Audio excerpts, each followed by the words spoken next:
Em nome do Pai, do Filho e do Espírito Santo. Amém. Sejam todos muito bem-vindos. Obrigado por você me acolher na sua casa. Nós iremos meditar o Evangelho de quarta-feira, dia 14 de setembro, um dia em que a Igreja nos convida a celebrar a exaltação da Santa Cruz. Então, hoje, festa da exaltação da Santa Cruz. Vamos rezar juntos e dizer obrigado, Senhor, por me amar tanto. Muitas vezes nós somos tão ingratos. Às vezes nós olhamos simplesmente, Jesus entregou a sua vida por mim. Mas não é simplesmente uma entrega como se fosse algo fantasioso. Mas é uma entrega real. Se hoje nós temos o que temos, é porque Jesus entregou a sua vida por nós. É porque Jesus nos redimiu. É porque Jesus nos resgatou. Porque nós estávamos imersos no pecado. Agora nós temos a liberdade de viver, nós temos a liberdade de escolher e nós temos a proteção de um Deus que caminha conosco. Por isso eu gostaria que você rezasse com muita fé. Se hoje você tiver a oportunidade, reze diante de um crucifixo, medite, ore. Pode ser o crucifixo que está no seu terço, pode ser um crucifixo como você tem na sua parede da sua casa, assim como nós temos aqui no nosso estúdio. Contemple, diga obrigado, Senhor, embora eu não seja merecedor, mas porque me amaste, eu estou aqui. Não por méritos meus, mas por graça de Deus. Vamos juntos meditar a palavra? Gostaria que você também pegasse a sua Bíblia. O Evangelho de hoje é retirado de João, capítulo 3, versículos 13 ao 11. João, capítulo 3, versículos 13 ao 17. Essa é a citação correta. João, capítulo 3, versículos 13 ao 17. Vamos meditar juntos.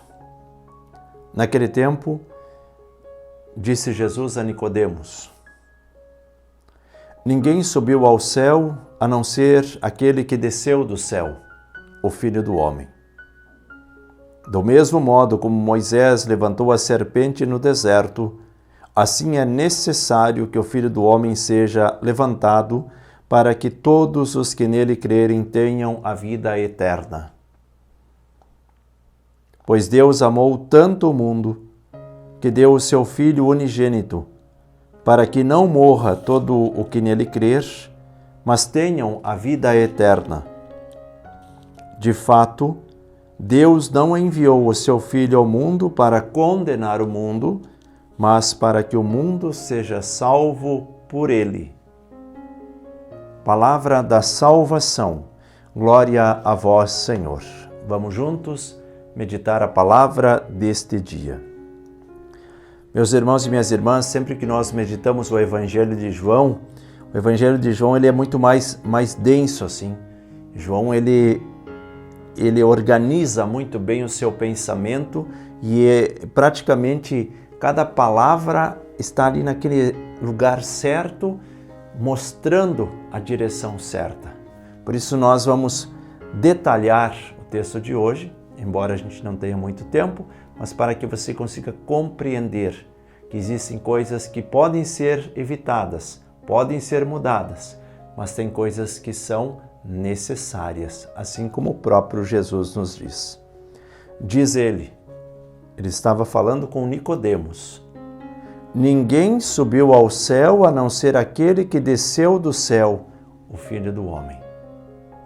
É Jesus que é enviado pelo Pai para uma missão, e essa missão é uma missão de resgate, porque nós estávamos imersos no pecado, então Jesus que nos resgata. Aquela aliança que nós tínhamos com Deus, assim como nós lemos no Antigo Testamento, ela foi rompida pelo pecado. E Jesus vem para reconstituir esta aliança, e assim podermos estar novamente vinculados com o Pai, vinculados com as realidades do céu. Então Jesus vem para organizar de novo aquilo que nós já tínhamos perdido. Ninguém subiu ao céu a não ser aquele que desceu do céu, o Filho do Homem. Do mesmo modo, aí nós lemos novamente, lá atrás, né?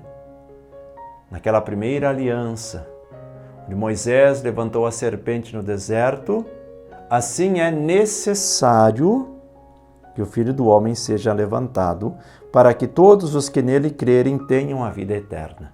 Então, para que aconteça essa nossa vinculação com as realidades eternas, com a vida eterna, era necessário que acontecesse isso. Às vezes a gente pode dizer assim, mas por quê?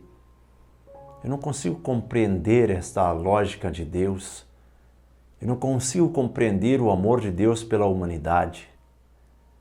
Mas assim, em algo infinitamente menor, naquilo que diz respeito à nossa vida, muitas vezes nós também não conseguimos compreender. Nós não conseguimos compreender por que uma pessoa ama a outra. Nós não conseguimos compreender por que uma pessoa ajuda a outra. Nós não conseguimos compreender tantas coisas. Porque muitas vezes nós sentimos essa vontade de ajudar, sentimos essa vontade de amar, sentimos a vontade de ter alguém por perto. É algo que não vem de dentro de nós, é algo que vem do céu e que habita em nós, e aí sim nós conseguimos colocar isso para fora através de um gesto, através de uma atitude. É a ação de Deus constante em nós, embora muitas vezes a gente pense que tudo é mérito nosso. Praticamente nada é mérito nosso.